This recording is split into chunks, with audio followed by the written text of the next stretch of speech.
is real. Listen.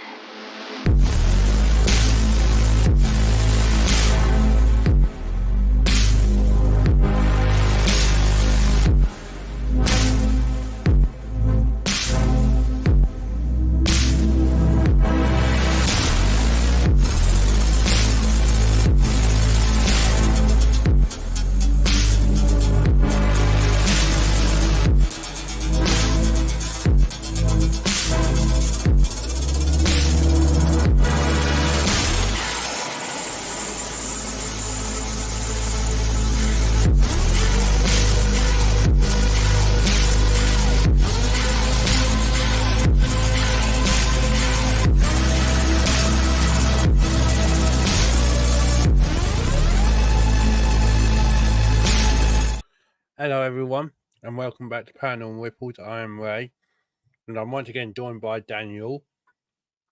Hello. And on this episode of Secrets of the Stars, episode 34, we've got some interesting things to talk about, from a satellite being launched by the UK military to a 250,000 UFO fragment being found in Romania, and an asteroid that could not actually be a planetary core now. So, as always, hit that like button, subscribe if you haven't already. Share this with whoever you think is interested in all this stuff, and comment if there's anything I should be talking about. And let's crack on, shall we? So first thing first, we're going to delve into the UK military aspect, because I never knew that we had done this week. But yeah, our military here in the UK have decided that it's time that we put in our first ever Earth imaging satellite. As the UK military has launched its first ever dedicated Earth imaging satellite called Tyche. The washing machine-sized spacecraft will have sufficient resolution to identify battlefield troop positions and vehicles. So basically, we're using it as defense mechanism, basically, for wars and that. But it had to be launched into space, though, which is interesting. It's a demonstrator that should be followed by a network of satellites this decade using a variety of sensors. Some of these future spacecraft will be able to see through clouds and even eavesdrop on radio transmissions. Bloody hell. Sounds like the God's Eye from Fast and Furious. Tyche's ride to orbit was booked on a SpaceX Falcon rocket flying out of California, and its liftoff occurred at 5 to 8 in British Standard Time, or 11:56 in California. The British mission will circle the globe at an altitude of roughly 500 kilometers, where it's expected to operate for at least 5 years. UK forces have long benefited from the use of their own state-of-the-art satellite communication system called Skynet. Yeah. That's creepy. Yeah. I forgot we had Skynet. You know where that's from, don't you, mate? Yep. By getting access to surveillance and reconnaissance imagery from space has largely required a friendly request to allies, particularly the United States. And while the Ministry of Defence has contributed funds in the past to projects in the UK commercial sector, Tyche will be its first wholly owned imaging capability. Tyche will achieve sub-1 meter resolution similar to the picture above. Dang.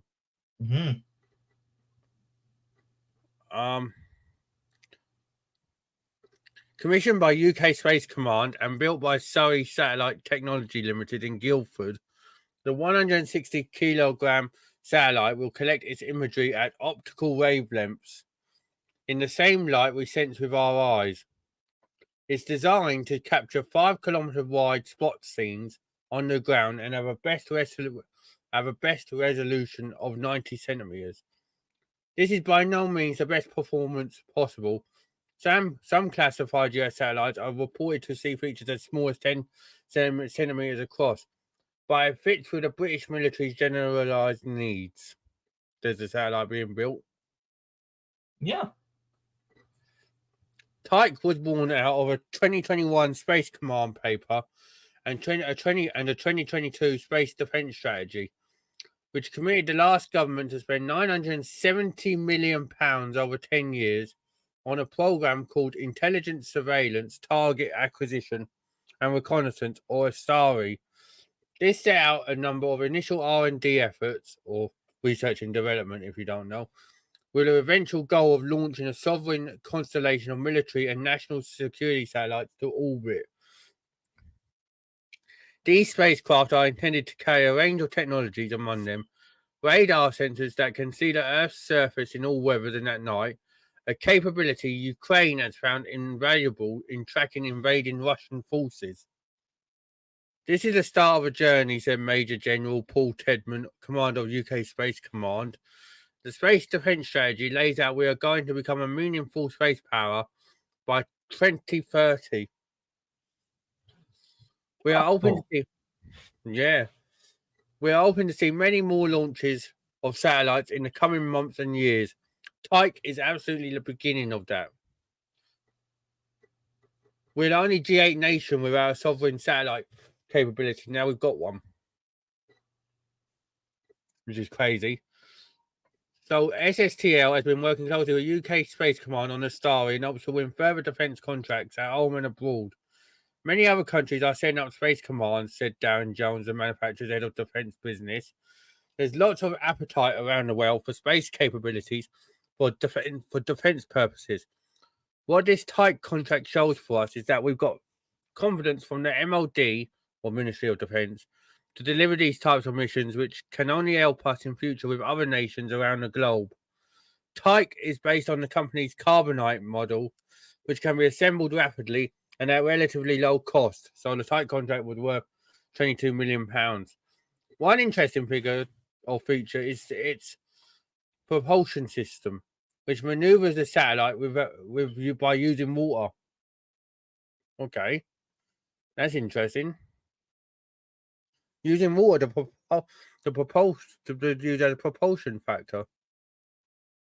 Never heard that before, but that's an interesting way to propel, isn't it? Though with water. Yeah, it sounds interesting. Yeah. The water goes through a thruster and eats it up to make superheated steam. That's how we get thrust and do station keeping. Oh, that's interesting. But then the Tyke carries 10 liters. It's enough to get 5 to 7 years of in orbit life. Dang. Well, they must have done the research and know how much they needed. Good on them. Shortly after the Defence Space Strategy was published, the then Commons Defence Select Committee criticised the UK being, at best, a third-ranked space power. Britain is the only G8 nation without a sovereign satellite imaging capability, as I said earlier.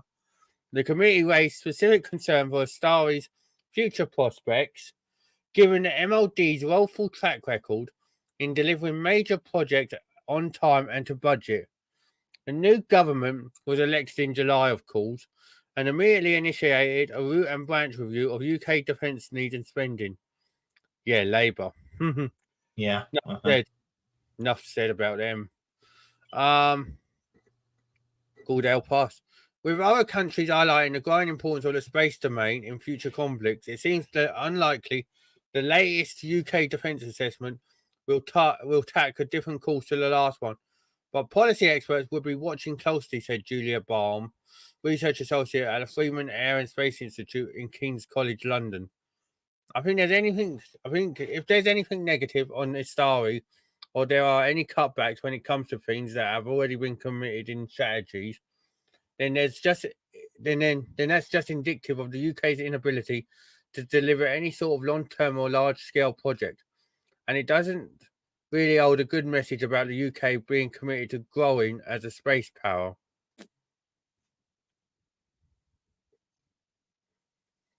Tyke will collect images from an altitude of 500 kilometers. Well, now we've got our own satellite in space after God knows how many years. For I'm looking at basically enemy movements and shite. So they're having to rely on other people, mainly the US. It's a good thing, but there again, like everything, all it needs is someone. All it needs is someone crazy who knows what they can do with computers and shite, and they can get hacked. And then you basically lost it then.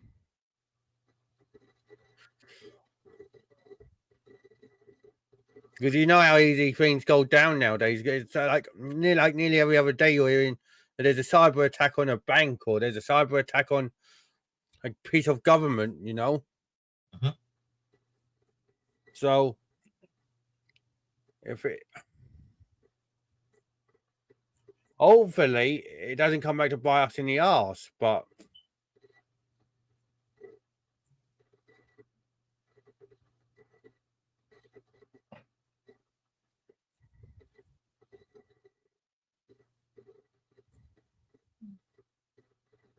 A lot of people are happy. I'm not sure about using a system called Skynet is a good idea in terms of PR. Yeah. I'd change the name of Skynet and change it to something else. Yeah, it's creepy. Yeah. I change it to no, what's another one? Trek Force. There you go. Yeah. Something different. Skynet just makes it sound like that in the 5 to 10 years it's gonna have a rebellion and it was gonna decide that it wants to kill all humans. Mm-hmm.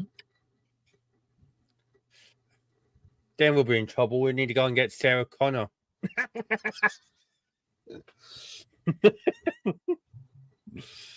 Sarah Connor, is that you? No, it's Skynet.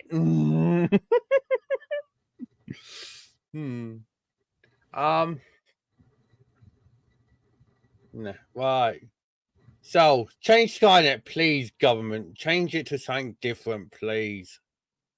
I'm begging you. If anyone's got any name suggestions, leave it in the comments, please. Anyways, now How about Death Star? Well, yeah, but then again, that doesn't even hold much help, does it? Call it TARDIS.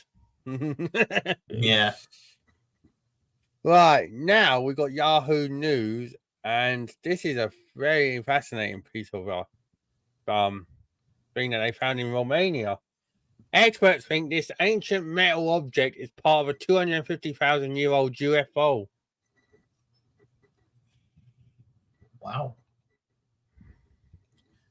Yep. This ordinary looking piece of aluminium could actually be proof that aliens are real and have already visited Earth, according to experts. This piece of metallic aluminium is estimated to be around 250,000 years old, a long time before mankind ever started producing it. Yeah. Mm-hmm. We never started producing it until like later on in our cycle, and somehow it's there. That's crazy. Builders found this 20 centimeter long chunk on the shores of the Mureș River in Aiud, Romania, about 33 feet underground in 1973, with the details only just surfacing about it. Archaeologists enlisted to study aluminium initially thought it might be the end of an ace, but further study found it was an extremely lightweight metal that had been manufactured.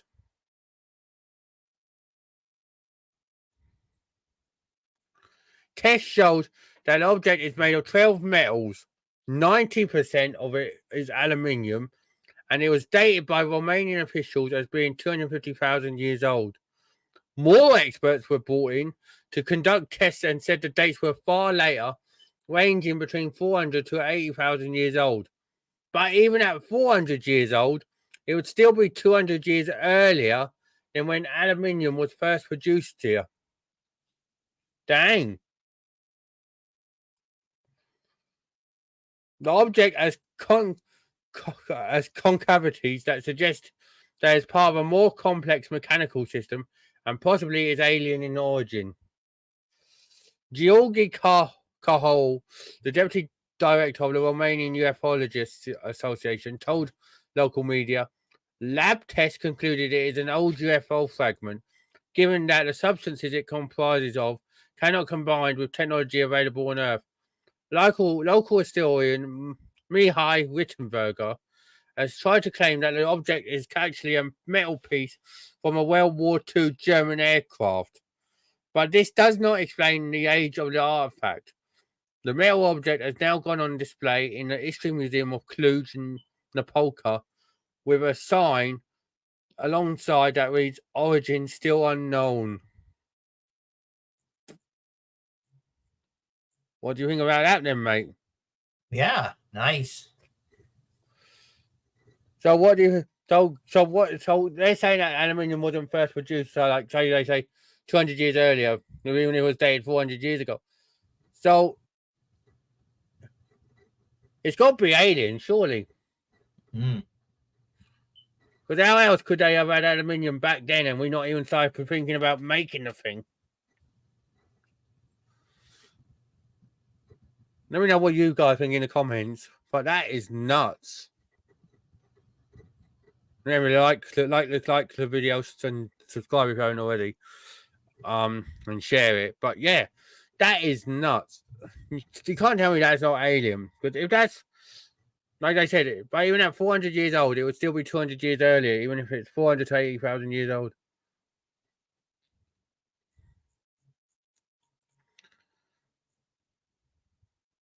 And that is so delicate looking at it, doesn't it? How it's cut.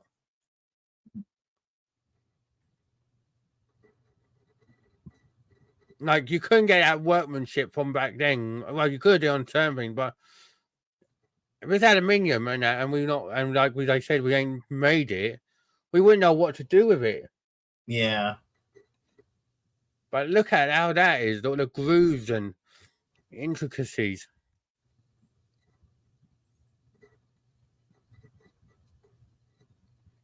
That is nuts. You know?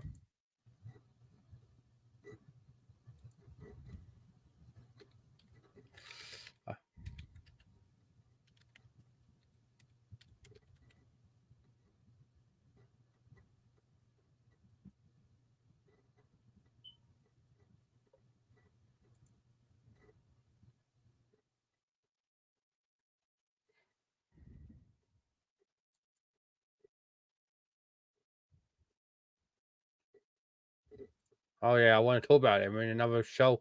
Those monoliths.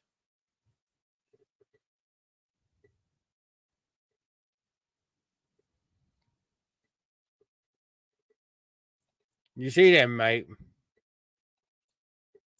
Where are they? These are what I'm going to be talking about on another show. So, but these are what these things. These things. Yeah, nice. They appeared everywhere in the world. Look, India, Iran, Turkey, the Congo, Morocco, Austria, Belgium, France, Germany. Look, they just appeared, and then all of a sudden, some of them started disappearing.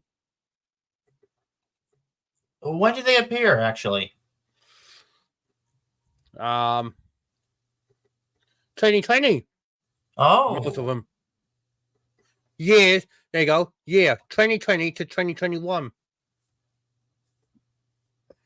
So they just appeared and then disappeared? Mm-hmm. Since November 2020, monoliths similar to the one found in Utah have been reported internationally.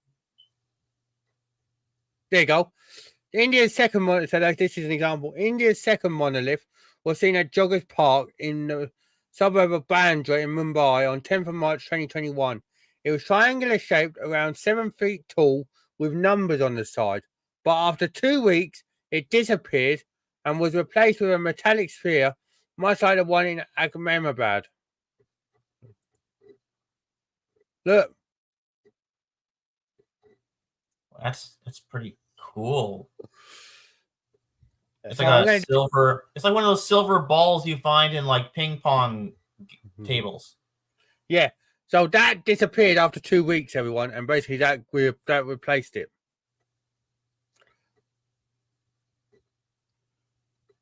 I'm going to do a show about these, but yeah, that's crazy. And if you notice over the years, it was 2020 to 2021, the world was mostly in lockdown because of COVID. So, ooh, is there a connection? Yeah. Is there a connection? You tell me. Dude, that seems weird because we couldn't get out, could we? Our government were like, no, you've got to stay in, you've got to stay in. And then all of a sudden they were starting to be found, popping up. You don't think that a bunch of UFOs appeared in 2020? That's why they kept us in there and here, because, you know, they were making deals with extraterrestrials and they didn't want us to see. Well, it seems funny how all them started showing up around the world. I think even one appeared in Wales. You see, this is one of the things we could have been talking about with Pop. Yeah. There you go. The mysterious monolith was spotted by walkers on A Bluff near the town of A-on-Y at the weekend in Wales. That was in 12th of March this year. Appeared this year in Wales, look. What is that thing? It looks like a door to a parallel universe. That is what was found in Wales this year. There you go. Cool. That's the first one. Look, similar objects have been discovered across the world in recent years, including one also on the Isle of Wight. There you go. It started, Bell, in November 2020 when a monolith was spotted by people aboard a helicopter in the remote Utah desert, disappearing days later. Just days after its disappearance, then another monolith appeared on the Isle of Wight. This one.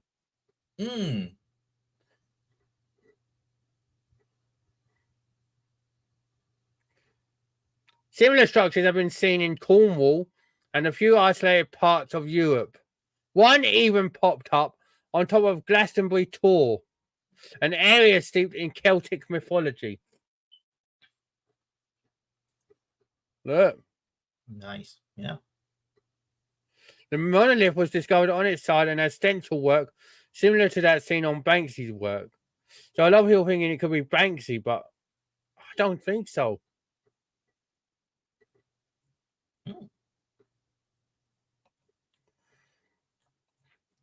You know what this reminds me of? What? All these coming up. Mm-hmm. The Chris Chibnall story for Doctor Who. The power of 3 with all the cubes.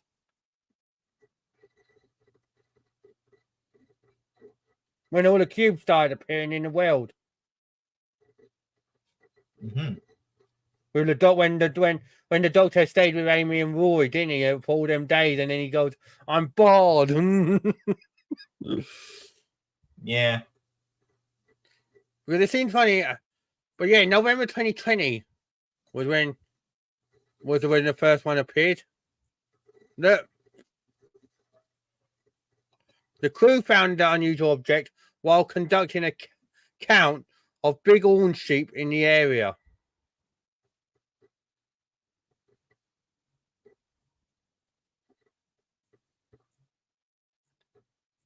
There was speculation that the monolith was installed by an artist.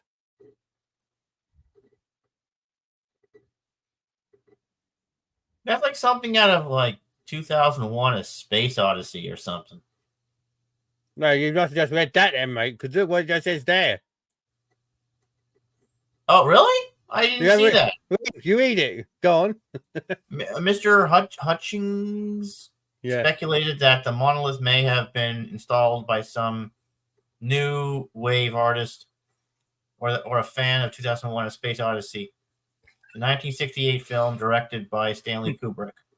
I did not see that. I just said that, but I didn't see it. Yeah, there you go. Imposing black monoliths created by unseen alien species appear in the movie based on the writing of novelist Arthur C. Clarke. So what do you think what they did with that? Do they think they brought him to an Area 51, or I think we've got one. I think we captured one just to try and see what it's like.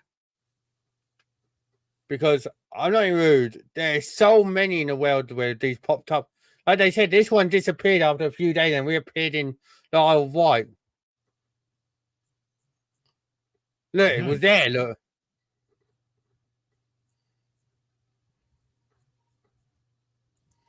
Like, can I get a map of basically of where they all appeared? There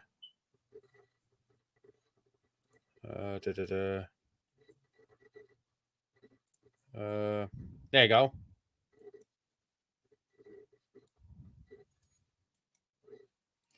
Where are we? There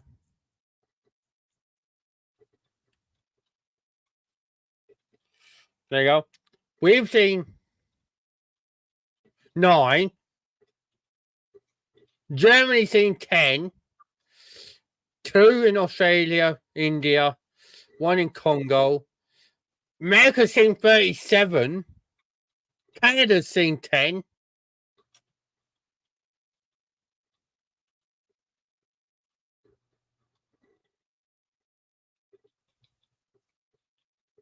For Spain 3, France 4,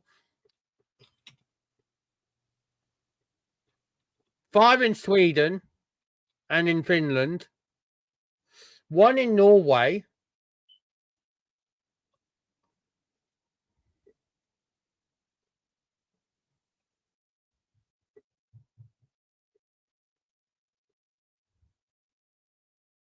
oh, that's interesting. When investigators went to look into an appearance in Kristiansand, Norway in early December of 2020, outside a lighting store, they found that the CCTV had cut out at the moment that the monolith appeared.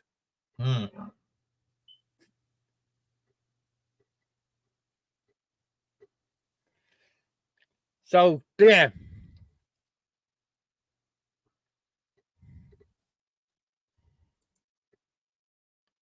No, it's just in these countries, if you notice. Yeah. No other countries reported it, look.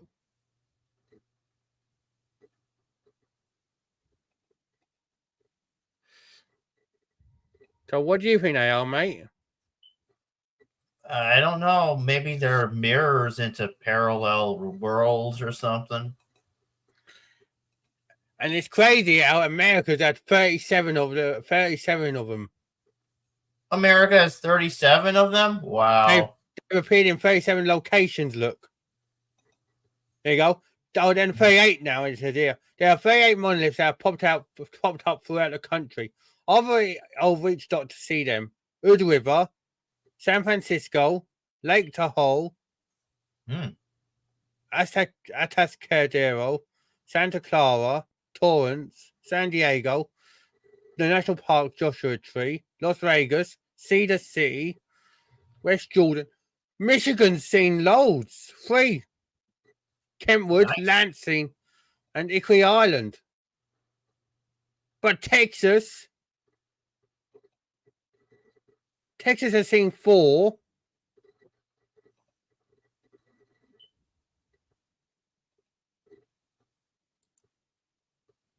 Don't know what to say that is, but that's seen 4.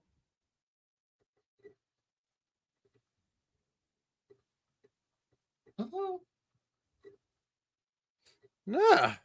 I hope they collect all of these things and store them away for safekeeping. But if they've disappeared,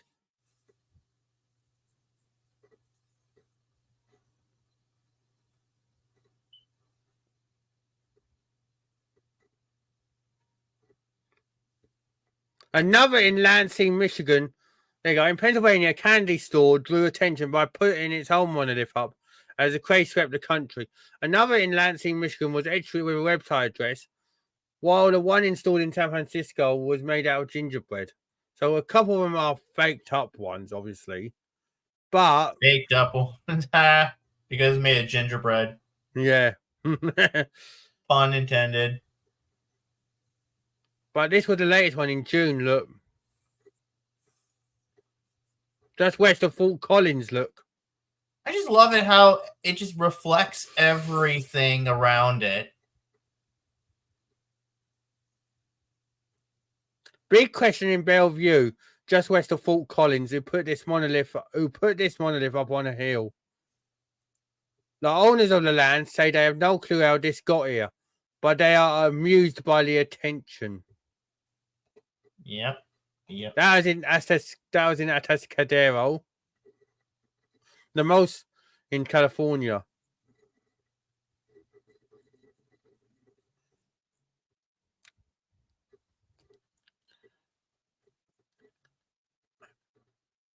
What the hell are they? That's what I want to know.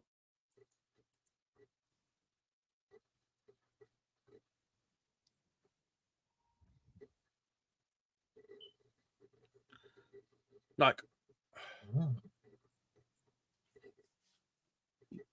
because all the time, like I said, the one in Utah disappeared, and then a few days later, the one reappeared in Isle of Wight. And if you notice, you know,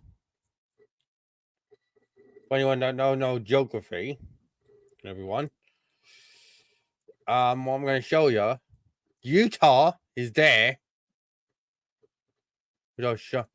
So, and then so somehow it disappeared from there after a few days and reappeared down here.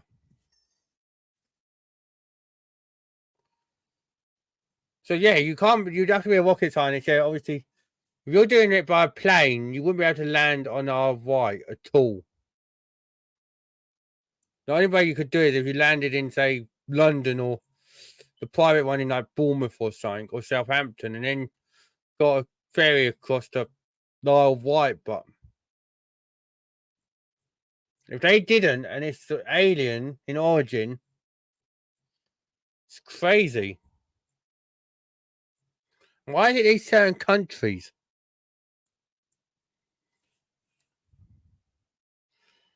Don't worry, like I said, I'm going to go into a deeper talk about that because they look like a fascinating thing to talk about, you know.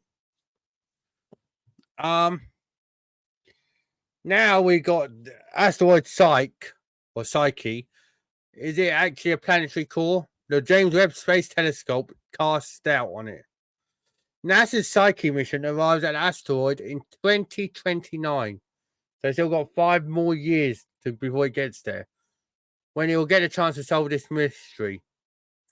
Hydrated minerals have paradoxically been found by the James Webb Space Telescope on the surface of 16 Psyche, a metallic asteroid that's the target of a NASA mission that launched way back in October of 2023. Hydroxyl and possibly water were identified on Psyche, and the substances may originate from impacts. But if such hydration came from inside the asteroid, though, instead, that would change everything. It would mean that we were wrong about Psyche. So it's a dense metallic asteroid that is about 173 miles across at its widest point and moves in a 378 million to 497 million kilometer orbit around the sun. This places Psyche in the asteroid belt between Mars and Jupiter, between 2.5 to 3.3 times further from the sun than we are. Psyche, though, was chosen as a destination for NASA's mission because of its iron content flags. Because its iron content flags the asteroid as a potential remnant core of a protoplanet that was smashed apart by collisions billions of years ago. It was protoplanets such as this They eventually accreted more mass and evolved into worlds such as ours. So by studying Psyche and asteroids of similar ilk, we can learn more about the beginnings of our own planet. Dang. However, the James Webb Space Telescope's discovery of hydrated minerals containing the molecule hydroxyl, meaning one OH, meaning one oxygen atom and one hydrogen atom, and possibly water, has added an extra layer of complexity to Psyche's history. The presence of hydroxyl within minerals is often a strong indicator that water is present too. So that's crazy. Asteroids are leftovers from the planetary formation process, so their compositions vary depending on when and where they were formed in the solar nebula. Said Anicia Arredondo of the Southwest Research Institute.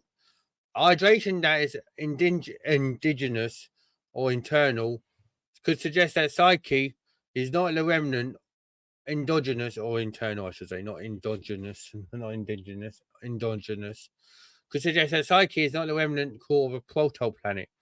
Instead, it might indicate that Psyche migrated to its current location from further out beyond what is called the snow line. The solar system formed out of a protoplanetary disk or frisbee-shaped disk around the young sun, filled with dust, gas, and ice. So this snow line is a certain distance from the sun in this disk, where temperatures would have been low enough for volatile gases such as water and carbon dioxide to freeze out as ice and become incorporated into the structure of any small bodies that formed out there. If true, this calls into question the true nature of Psyche, including how metallic it really is, and whether it actually is a core remnant of a protoplanet.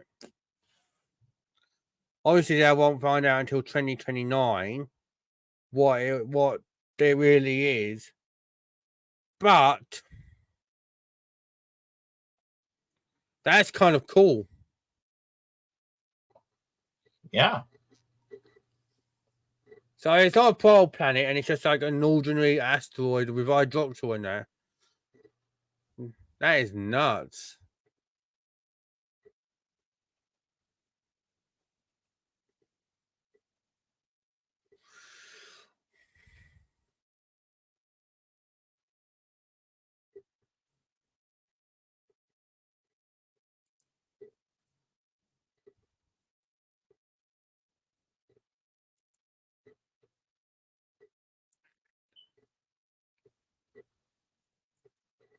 And then that was published. This was published 15 hours ago.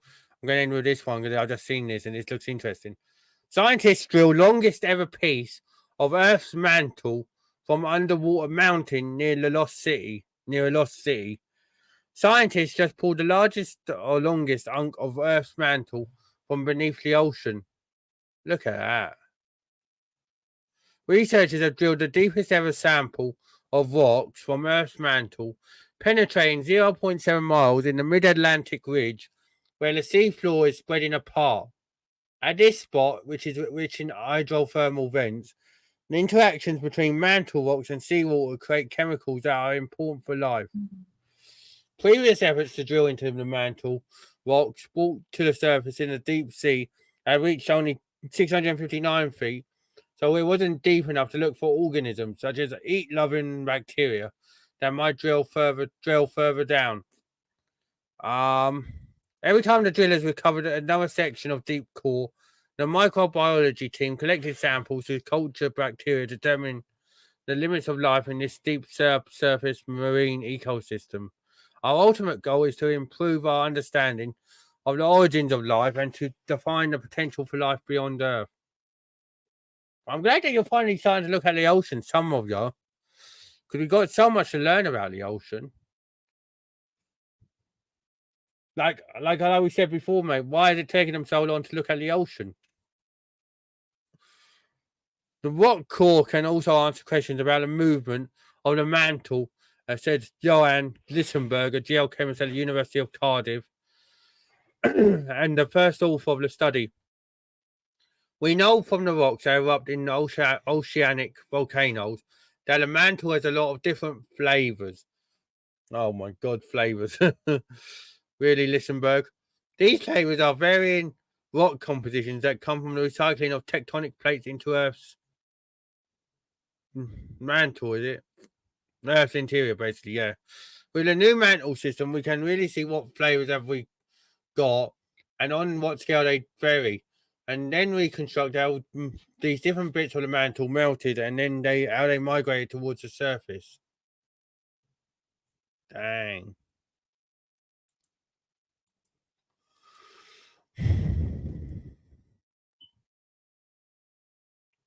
So I'm glad you're finally looking at the ocean.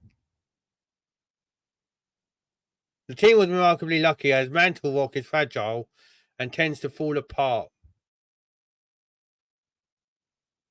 The spot drilled was near the Lost City, a hydrothermal vent field crowded with beehive and tower-shaped structures that release methane and hydrogen into the ocean. Dang.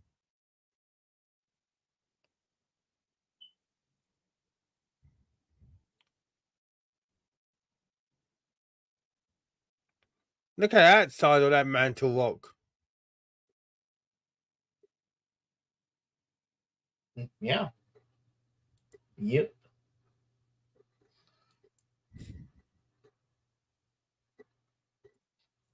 I'm glad that, like I said, I'm glad that they're finally looking at the ocean.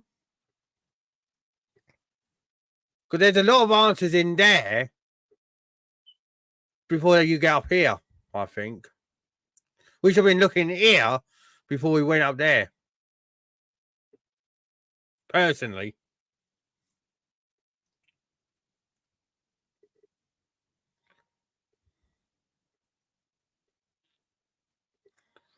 What do you think, mate? What would you think they should have done? Do you think they should have looked at the ocean first, or do you think they were doing the right thing looking at the space? Maybe they should have looked at the ocean first.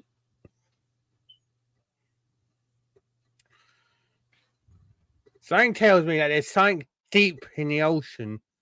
Like something was waiting to be found in the ocean, and I don't know what it is. Something's telling me that there's something in the ocean. You know when you get that feeling that you know that there's something somewhere, and you like, and you want to, and you believe it so much, and then when it happens, you're like, yes, I knew that. I knew that. Why didn't they ever listen? That's what I'm getting with this ocean. Something somewhere in the ocean is telling me that something is there waiting for us to find it. Don't know whereabouts, but I know it's in the ocean. Maybe it's the Leviathan. It could be. It could be a number of things, really. It could be like, I'm not even rude, it could be a spaceship that could have crashed years ago. You don't know. Yeah, if we can take that tech and reverse engineer it, we can go much further. Well, you think about it, mate. We took the Roswell tech and that basically, and I'm wanting to go and use that. But what's to say that these aliens, if they are in the ocean, they're pretty well versed with living under the ocean, basically in the ocean floor. They might even have their own like little thing going. Because some of these I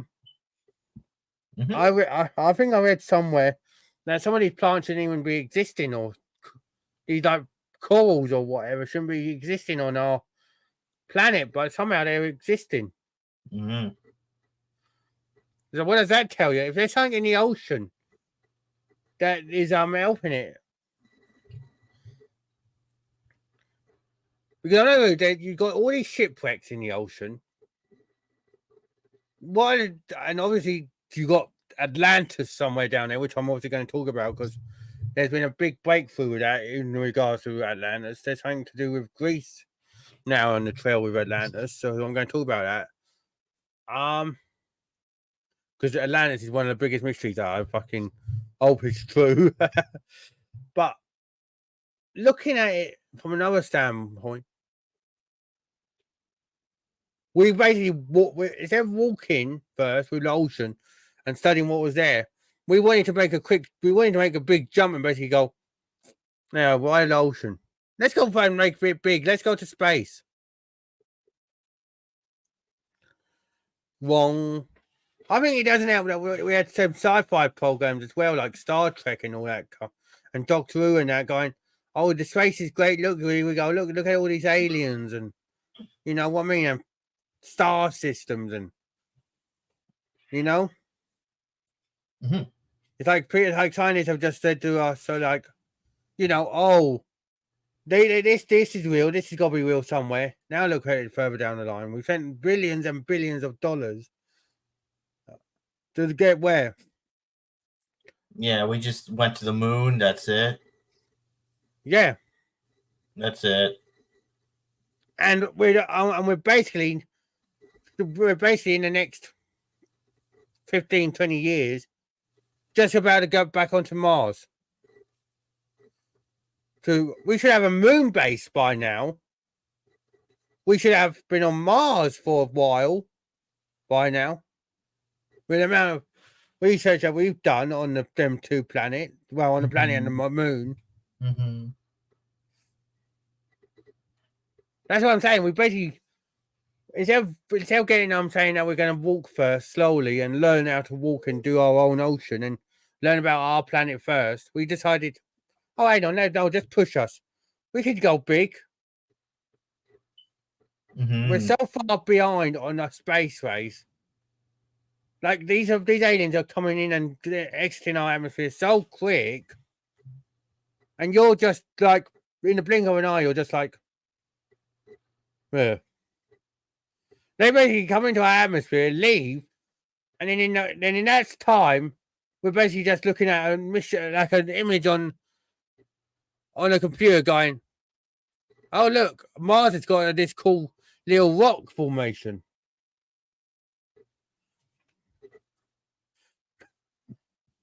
That's what makes me laugh. We go like that. Oh, Mars has got this cool little rock formation, and an alien spaceship just comes in and goes, "Oh, hello everyone. You're still not doing anything.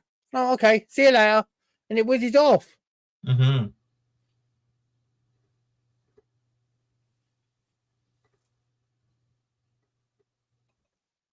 That's what I'm saying. Make it make sense. We should look at the ocean, everyone. Like I said before, there's only 5 to 6% of the ocean only been discovered. Mariana Trench is the deepest point in the ocean, for Christ's sake. We're not even gone and studied why. It's like, things like this is what makes me mad with the money that gets wasted. And if it's in their name, for heaven's sakes, in NASA's name. Because if you look at it, everyone, it's the National Association of Space and Aeronautics, and Aeronautics, or whatever it is. Isn't it? Yeah, National Aeronautics and Space Administration.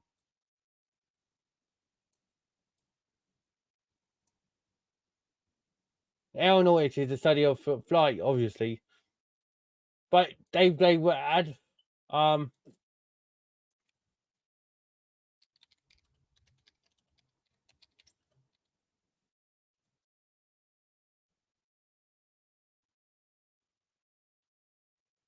you go. NASA has been observing the oceans from space for more than 20 years. NASA launched CSAT, the first civilian oceanographic satellite, on June 28th, 1978.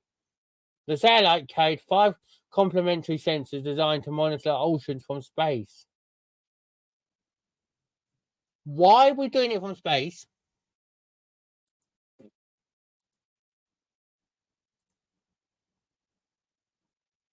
I see that for me, everyone. Why are we studying our oceans from space? What are we scared of?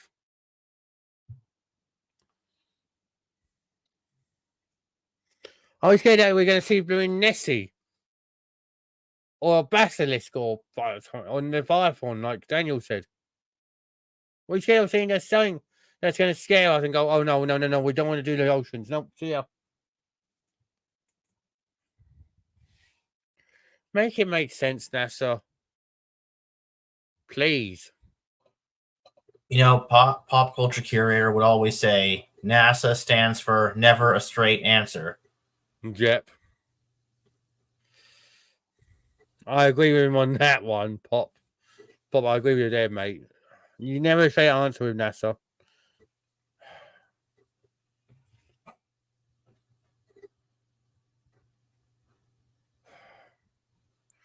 But honestly, you know what I mean, though, mate. Why are we studying the options from space? What are we scared of? It's like crazy. We're that scared that they're gonna do something to us from space. Like, what the fuck?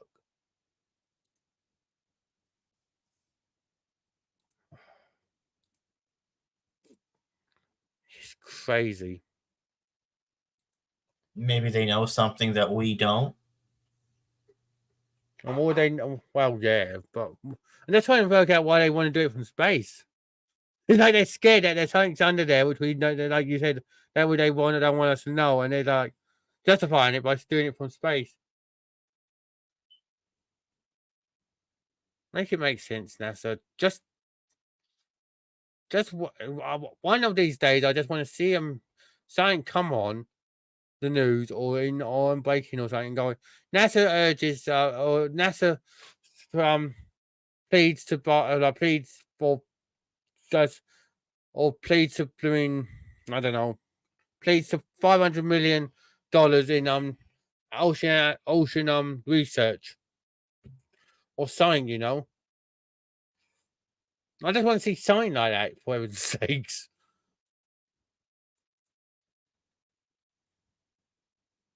Pop, if you're up there, mate, get on it, NASA. Tell them to look at the ocean. Space can wait for about 500 years. We're too far behind as it is.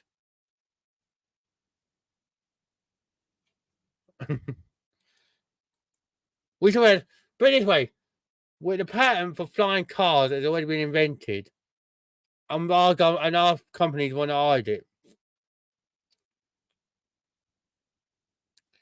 So what is the patent for NASA? Oh yeah, no, I don't really do any research. Fuck it. Oh, make it make sense. Anyways, I'm going to leave this pie here, everyone. Thank you so much for watching. Like, comment, subscribe, share, all that good stuff. Do you want to add anything, Daniel, before I go? 1 second.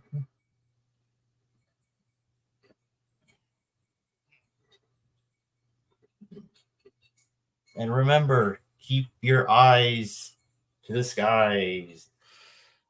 Yeah. And don't trust all dogs. You might find an alien. Are you an alien, doggy? He's trying to fight. He's like, you can't call me an alien. But yeah, love and be kind to everyone. Be amazing. Stay awesome.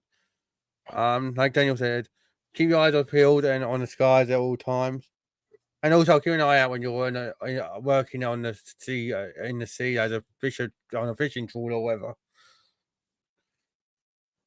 At the minute, I'm not rude. I feel much safer working in space than down in the ocean, and that's mainly because the ocean's so undiscovered. But thanks everyone for watching. Take care and have a good night. Bye.